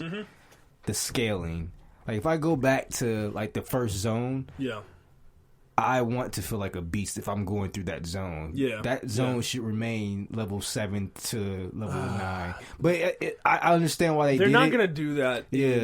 Division, because I think they want that feeling that you were talking about. They want that threatening feeling to always be there. And I think it makes sense for this game. I don't see why any particular person would be any less powerful than any other particular person on another side of the map, you know? Like, beyond the equipment they have. Like, I know it's an RPG, whatever, you know, suspension of disbelief, but the way they do it, I don't have a problem with. I actually think Destiny is more of a game where it makes sense, where you have different factions on different planets, and they're completely different, like, separate places from each other, where you could really justify the leveling, not scaling on those places. That's true. Okay. So, I don't mind it here. It doesn't bother me that much. I understand what you mean, but that is such a, like, MMO thing and, like, single-player RPG thing. You know, that's more pervasive in, like, you know, World of Warcraft or an MMO like that traditionally, where those games, I hate scaling in those kind of MMOs. You know, that it's a bad situation. So, thing is, I know we're putting a lot of criticism right now. Most of these things are nitpicks. The game overall is really good. It's really good. Like, I'd give it like a 8. Yeah, it plays really well. Like, I really enjoy the gameplay. Like, I want to really beat that home. Like, that the game is so fun to play, particularly with others in a squad. Like, if you're on mic with people that you know, like, I'm having a lot of fun playing with you guys. I enjoy playing with the randos, like just seeing how they use their different skills and stuff like that. Like, I enjoy it. I think they did a good job of making all the skills viable too. It seems like every skill does feel viable. I even like the turret, because I used to hate using the turret in the older ones. Dude, it's great for holding the position, though. You know, I think it's you got to be strategic with how you use skills, because their cooldowns are really long, like 3 minutes. But they're out for a while too, though. You know, they're out for a good minute and a half a lot of the time. So I think they did a good job balancing skills. I think the guns are... We'll see, I guess, at max level how that goes. I know Division 1 had a lot of balance issues with the guns, where there were specific guns that were vastly superior to, like, everything, and it feels like that's going to happen with this one too. I don't know if I'm particularly going to care. I'm not going to be trying to max myself that way, you know, min-max that way. I really want to play the guns that I'm comfortable using and having fun using. I'm not gonna gear myself just to be. You're not gonna play the meta. No, I don't care that much, you know. So, I mean, all the guns except for maybe I'm not really a big fan of the snipers. Yeah. I'm not really a big fan of it, but all the guns seem really fun to use. I wasn't a fan of the snipers at first. Sniping in this game is honestly really annoying. It's like everyone moves. It's legitimately difficult. The enemies, like, dude, they just move right before you shoot, and then there's a lot of time. Going back to the enemy AI, they're really smart with this. Like, if you're scoping an enemy, they will not come out of cover unless they're firing at someone else. Yeah. Like, if they're focused on you, they just will not come out of cover if you're scoping them, dude. So they're smart in that sense. So they make you really kind of have to be dynamic with your combat strategy. Yeah. But I think the snipers, the issue I have with them is they just don't feel powerful enough. Even when I'm headshotting things, like, I'm sometimes barely taking off half their health, you know? And it's just more efficient to use a auto weapon. Yeah, I think what they need to do to make them more distinct, because me and Jet were talking about this yesterday, it would be cool if some of the weapons, not all of them, but some of them had, like, a sweet spot where... or sweet distance or optimal. They do have optimal range. They do, yeah. But like if I'm playing with a shotgun, right, and someone's like dead in front of my barrel, like, that should be an insta kill. Yeah. Like, you know, like, but it'll be hard to pull off because the sweet spot's so small for it. But if they do, then that's like a kill. And or like if you get a headshot, if they don't have any more armor and they just have straight health, and you headshot them, it should be almost an instant kill, except for if it's like a yellow or a purple or something like that. Yeah, like purples. This is my problem with snipers, is that, purples, dude, like, I have to shoot them in the head probably 5 times. Really? A purple? To kill them, yeah. With a sniper, yeah. Wow. I mean, I am admittedly not using a sniper of my level right now. Okay. That would probably change things down to like 3 or 4 bullets. Yeah, but even that's a bit much. That actually does make a drastic difference. I was using like a assault rifle that was like level 19 or whatever, and I was still level like 23 or 24. Yeah. And I changed it, and I seen like a significant drop in my kill time for the enemies. So that actually does make a difference. Yeah. I'm interested in getting to the late game to see how many different builds you can do. I'm not really focused on any. I'm just focused on getting like the strongest armor I can get. But like 100%. I feel like I'm not looking at it. I'm just literally putting on whatever. Whatever's my level, you know. But I feel like once we get late game, like post 30, I feel like we are really going to focus on like, okay, if I want to do this kind of thing, because you have loadouts and you can kind of tune into what you want to be. Yep. And I feel like some of the gear I will have to keep, because either if I want to be like a rushing class, like shotgun guy, I'm going to have a lot of armor and stuff like that. Yeah. So I have to spec towards that and everything like that. So I feel like the builds are going to be very interesting late game, but we haven't got there yet. Yeah, I mean, the one other pillar that I really want to talk about is the story. Story, lore, world building, all that. I think the Division 1 did a decent job. A damn good job. At all of that. Yeah. The story was passable. It wasn't anything great, but it was interesting enough where I was kind of into it. You know, that Aaron Keener guy at the end really was like, oh, shit, who is that guy? You know, I was really interested in him. And the way that the virus kind of was conceived and the reason it was conceived, was really cool. There was a lot of lore there with the audio, the cell phones that you can pick up and the echoes. That's what I really liked in the Division 1 was the hearing how the world was before the outbreak happened. Yeah, I agree. I think this game honestly fails. It's kind of a step down. Yeah, it's a significant step down. Like, I think the storyline is so bland that it is like almost, why is it even there? Like, it's so annoying that like there's a controversy with this game because Ubisoft and Massive are trying really hard to not let people say that this game is political. They really are trying to be as apolitical as possible with this game, and the game's story is told in a way that feels like it's trying really hard to be apolitical. Except for the very beginning of the game where it's like, did you have a gun? Like, obviously you're throwing, like, I mean, you're literally hitting that player over the head with a fucking sledgehammer with that, it's like, with the gun control thing. But you do that, but the thing is, at least they're making a powerful statement though, because I mean it's it makes sense. It's reality. Like if the world broke down, having a gun would probably be useful. Yeah, you know? yeah. It would probably significantly up your chances of survival. You know, in a world like this, in a situation like this, but. That is like the most impactful thing the game ever does. Everything else after that is so just bland, boring, action hero bullshit. Yeah, I was gonna say it. Where the villains are so... It's literally... Characters are like, you need to go here and do this thing because they're bad people. That's literally it. Dude. I don't like... Because I did see a significant amount. Maybe because I was doing a lot of the side missions, but a lot of them were like, stop this propaganda broadcast. Stop this propaganda broadcast. I'm like, bro, who really cares? Well... So this is where my problem with the game is. This is where they fail. I don't care if the game's political in the sense of it's taking a stance on something. That's not what I want out of the game. Yeah, I don't want that either. That's not what when I'm criticizing this game, that is like for not being political. That is not what I'm talking about. I don't care. Trump's not relevant in this world. Donald Trump's not relevant. Nothing that's happening in the real world is relevant in this game's world because none of that is in this game. Yeah, you know exactly. The political that I want is exploring the world's actual politics. Yes. You know, yeah. The relationship between the actual president before the fall versus the guy who took over versus other countries. That's touched on in very small snippets. Yeah, I was gonna say like I did hear some stuff, but yeah, I don't know, man. Like even the factions themselves, like they're boring. They're just generic vanilla bad guys. Yeah, dude. the Division 1 did something really cool. And I mean, I guess you can say like some of the character models are kind of stereotypical, like the Riker character models. Yeah.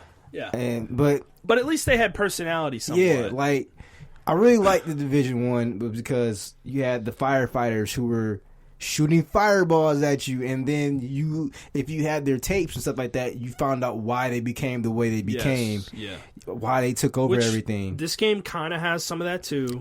It does, but But you have to, I don't want to spoil, well, I'm not spoiling for you. Like, the True Sons, it tells you in the loading screen. The True Sons are, like, ex-JTF military people. Which, they're the coolest faction. They are. They're definitely the most fleshed out. They feel the most fleshed out. Yeah, they are the coolest faction. And there's some lore when you find the echoes for them, where I thought was very interesting. Yeah. But, like, if you didn't play Division 1, you don't know who the JTF are. You know what I'm saying? This game doesn't tell you at all, either. Yeah. Like, the JTF basically don't exist anymore. Yeah, because they're the True Sons now. But, I didn't beat the Division 1, so I don't know what happened to them, and I didn't play the DOC. So, obviously, something happened to them where they all left and went to... When Washington got under, they're like... We're not having this shit anymore. We're running our own stuff. We're not running under the government anymore. Yeah. And it became the True Sons. Yeah. And I thought that lore is pretty cool. And then I found out some lore about the hyenas that I thought was pretty cool. But, dude, my thing is the difference between the hyenas and the outcasts, it just feels like... I don't... And so, that's one thing I don't like, right? They're, like, so similar, dude. Like, it's...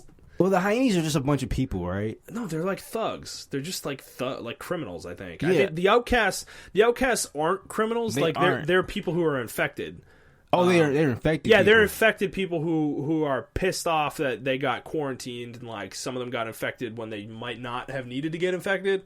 You know, so they're pissed off from that perspective. See, that's I didn't understand the lore because I played one mission, like one of the side missions, where she's like, "We are the last bastion of hope." Yeah. I played that mission, and I listened to her whole speech over the thing where she's like, you know, we're gonna burn you. Oh, like I was saying with the NPCs, right? Yeah. They had a hostage, like, yeah, we're gonna burn you guys like you did us. You didn't show us any mercy. I thought that was pretty cool. I'm like, wait, what happened with the outcasts? They don't explain any of this. Yeah, that's what I'm saying. They don't show you those scenes. Like, they don't show you. I'm sure it's in an audio log somewhere. But that's what I'm saying. If you could find the audio log, like not everything should be hitting in the audio logs. Exactly. That is the failure of this game versus Division 1. I feel like Division 1 actually explained more things within the game's actual missions. Like story missions, and the audio logs were supplementary to that. Exactly, you know, and I feel like this game is kind of the opposite. Like they're using the audio logs almost as a crutch to do their storytelling through. Yeah, and I don't think they should do that. It's not done well. Yeah, like some of them are cool. Like, dude, you know the one outside the White House where there's that group of people that are just watching when you. Like, they're watching the moment when you go, where you walk up to the White House and liberate it. See, I didn't find that audio log yet. Dude, you told me about it. Well, it's an echo. It's right next to the White House, dude. Okay. But it's, like, on the west side of the White House. Okay. But that was setting up the Black Tusks, I think. I think those people were Black Tusks. And from what I understand, it's literally the only Echo audio log that is like they're even remotely referenced before they show up. And it's like... And see, that's why I like the game and the story, and that's why I don't like the game story. Because there are some interesting moments where, like, now that I'm kind of high level, I don't know if you encountered it yet. Whoa. But I don't know if you're there yet, but you see, like, random black figures on the map that just come out of nowhere. Yeah. Like, I was walking one time, and this dude just came out of nowhere and, like, sprayed me. And I kind of, like, went into a daze, and then he went behind a tree and disappeared. And I'm like, what the fuck? Yeah. And then I killed one of them, and he didn't look like none of the factions. I'm assuming that's the Black Tusk. Yeah. Yeah, but like he didn't look like none of the factions. I mean, that's cool for the player, like, to experience random stuff like that, and especially like a multiplayer game like this. Yeah. But yeah, I don't feel like it should be explained through the audio logs, like you said. Like, when I played the Division 1, from the time I do remember, I think I stopped really playing and just did Dark Zone exclusively around level 20. Mm-hmm. But, like, I remember through the main missions and in the side missions, I was getting a lot of the lore for the fire, I forgot they're called fire stars or something like that. Oh, the cleaners. The cleaners, yeah. I was getting a lot of lore for the cleaners. I was getting a lot of lore for the Rikers, how they became what they became. Yeah. And even just the main story.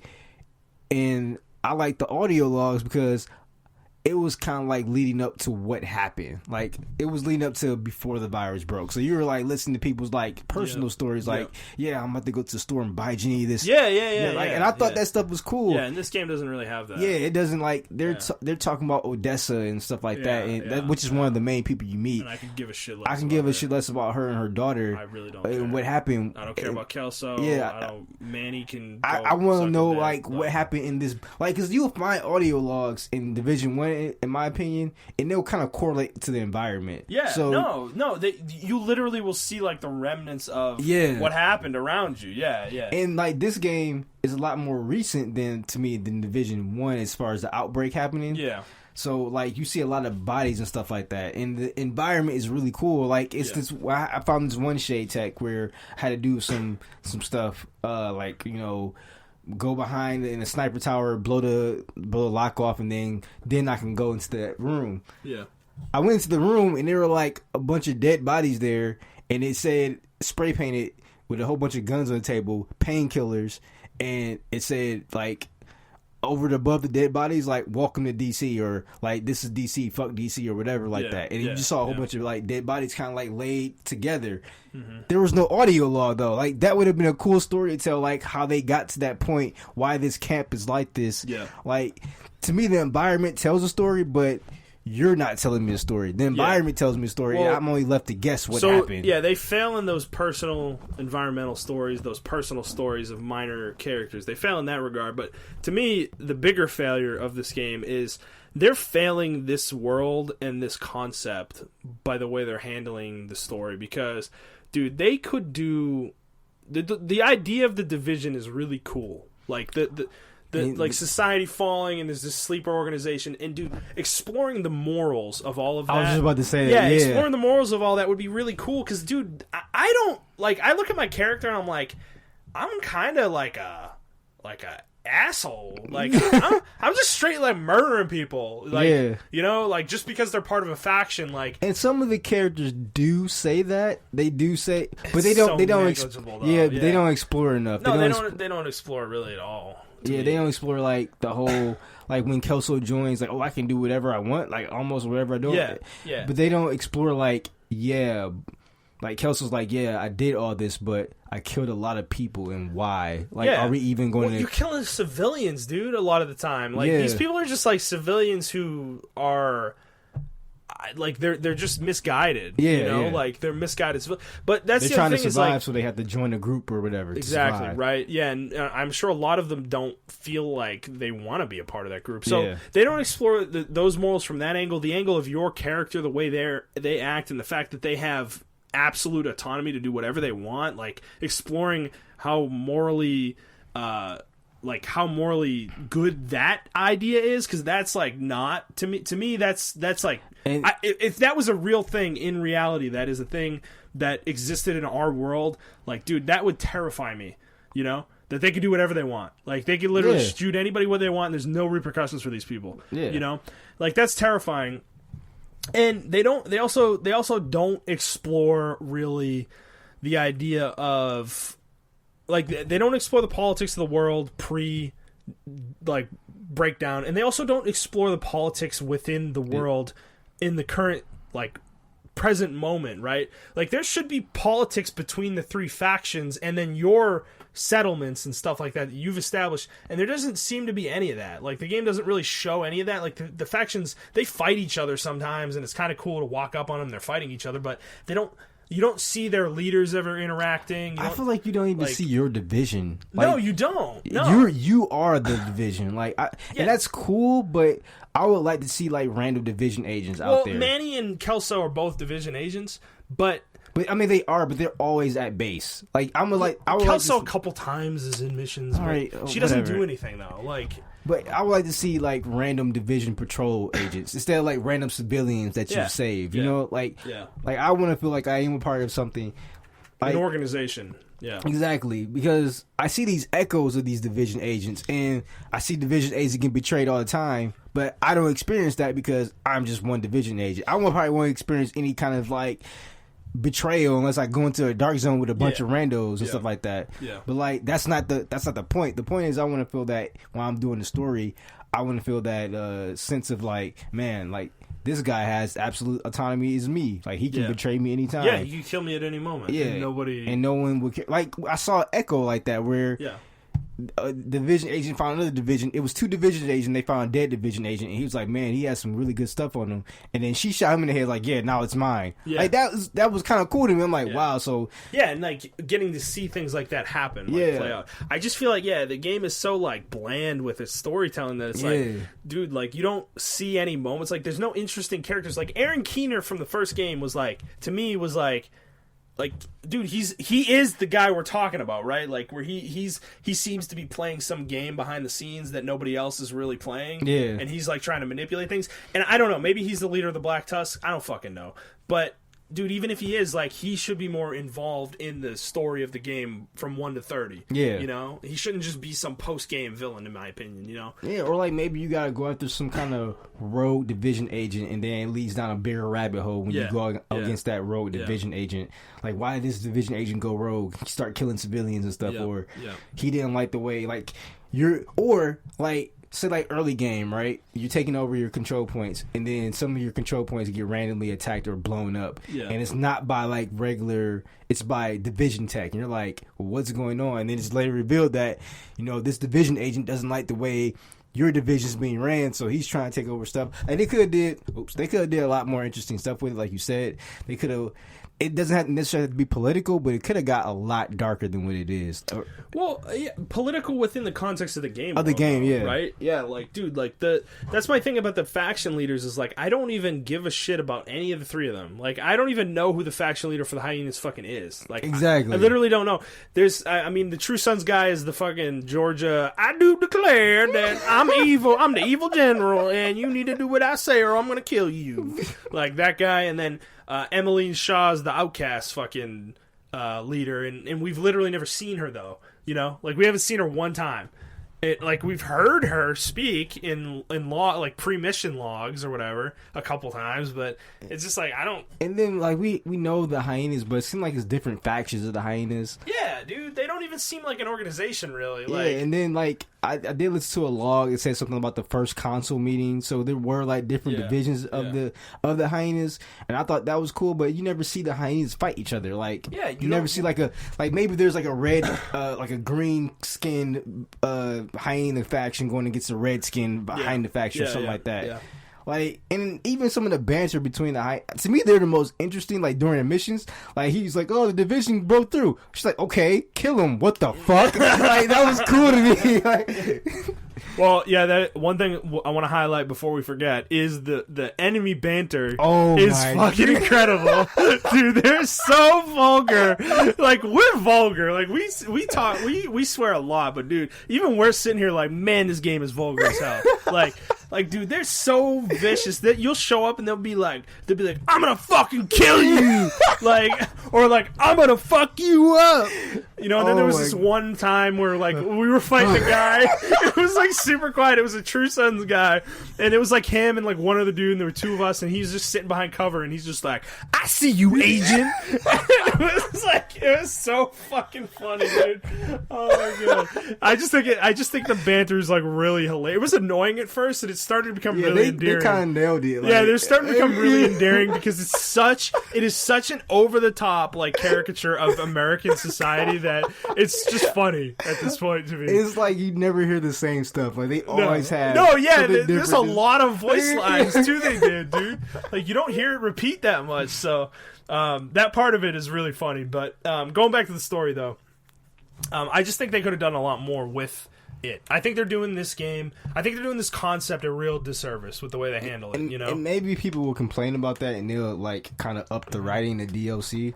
Well, that's what's so disappointing about the coverage for this game. Yeah, is that people are making fun of Ubisoft for saying it's not political, when I think the conversation should be more of what we're talking about. That the game doesn't have to be political in the sense of it's taking a stance on a real world issue.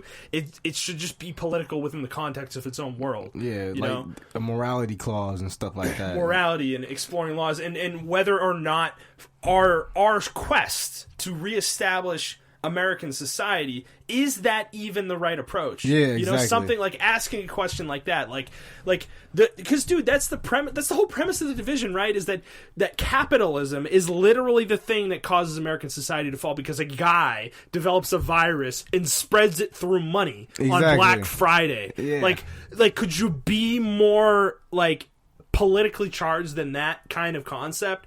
And you don't even explore that theme though, really, like of whether or not like capitalism's the thing that got us to this point. Are we really sure we want to reestablish that system? Yeah, because in Division 2, right, it's like the cure is what kind of caused everything to collapse in Washington, right? Yeah. Okay. Yeah, that's what it seems like. Because we really don't, not unless I was just skipping cutscenes, but we really don't get a take on why Washington failed, only through like the audio logs. Dude, they don't explain anything. Yeah, dude. Because the beginning of the game, you're in New York. I'm assuming it's your character from the Division 1. Yeah. Right? And they're so you are in New York. At the beginning of the game. Yeah, that first mission you do, like that prologue mission, you're in New York and you're getting attacked by like a fucking warship. Like that. What the fuck's going on there? First of all. But yeah, then the character's like, oh shit, we got an emergency call from DC. We need to hold the fort down here. You go to DC. And it's like, they just send like one person to go to It's like, hey man, you're that one man. Okay. You're Snake. Apparently. You're Snake. Apparently, man. Dude. But yeah, you just show up in Washington, DC, and it's like in ruins, you know? So that's the part of it that annoys me, is they don't explore the parts of it that are cool. You know, they explore the boring shit, and they present it in such a boring way. Yeah, like, oh yeah, you're the sheriff in town. Yeah, like, you're the sheriff, and these three factions are the bad guys. You need to take care of them. Like, you know, it's like, it's like no one on the team is like questioning, like, man, should we be killing all these people? Yeah, dude, even the president, like spoilers. You saved the president, not the president before the fall, but the current actual president. Yeah. And dude, he just shows up and he's like, it's like fucking like Independence Day or some shit, where he's just like, yeah, I'm here to get shit done. Yeah, he turns into a fucking Terminator. I don't give a shit about the government. Like, I just want to get shit done. When he was fighting with us, I'm like, damn, the president busting at him. Yeah, and I'm like, dude, like, come on, can we get any more like bland action movie than this? Come on, guys, like, you can do better than this, you know? I didn't like that. That is my biggest criticism of the game. Obviously, I haven't finished the campaign yet. I have sincere doubts that it changes.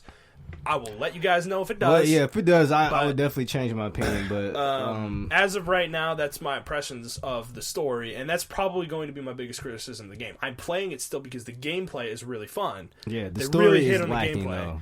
But See, it's like the opposite of Anthem. Like, and going back to Anthem, what we were talking about, like where some people just don't care about certain aspects of gameplay, that is just something with the Division that, like, I'm noticing on their Reddit and reading comments on videos and stuff. People, like, anytime anybody brings up the story being bad, just so many people come to the defense of this game. oh, like, they destroy it? I'm not playing this game for story. I don't. Why, if you were playing the Division for story, you're doing it for the wrong reasons. Well, it's like all the Tom Clancy games are really good with their stories. yeah, I that for one. Two, this is kind of my thing with that argument is that, okay, you can play a game for whatever reasons you want, whether you just want good gameplay, fine, dude, but don't take away from me the fact that I want a whole experience, you know? Yeah. Like, I think this game could be much better if it had a really good story in it. I mean, that's undeniable to me. And so the argument doesn't even make sense. Like, you're arguing to me that, like, I shouldn't care about the story in this game. Well, sorry, bro, I do. Like, I can't change that about myself. So, yeah, and that was, to me, when that guy was complaining about, now this is something totally different, but Devil May Cry, but that was a valid complaint. I'm like, that's a valid complaint. But a lot of people aren't playing these type of games for story. which is perfectly fair. But, Yeah. the difference between this one and that argument is, the first game did set up a really interesting story, in my opinion. It wasn't the best, but it was enough to keep me interested in the world that I wanted to explore, and I got almost all the stuff. Yeah. Also, I don't know about Devil May Cry. I don't know if this is fair to say, but I would say that the world building the Division did through its audio logs and missions in the first game and the echoes and the side quests and everything, and then even in this game with the more that it does, I feel like it's done more to build an interesting universe than what I kind of assumed Devil May Cry kind of has. Yeah, it barely has a universe there. Yeah, that's my impression of it from the outside. So I don't think that's like a fair really comparison really either, you know. The developers in the Devil May Cry, they're not trying to sell the game off of the story, you know. Yeah. They're trying to sell you a really tight action game, you know. The Division, this is my issue with the Division, is that they're trying to sell this game off of politics. They did that with pre-release with, like, we're going to show you a real government shutdown, you know? Like, that stupid bullshit that they were doing. Oh, really? Yeah, they sent out this, like, email that was like, we'll show a real government shutdown when, like, the U.S. government was shut down. Okay. You know, like, and it's like, okay, so you're trying to take advantage of politics, but the game's not political. And then, at the same time, you're also trying to portray the game in this really, like, deep way that there's, like, a lot of shit happening behind the scenes, but then you don't explore any of that shit happening behind the scenes.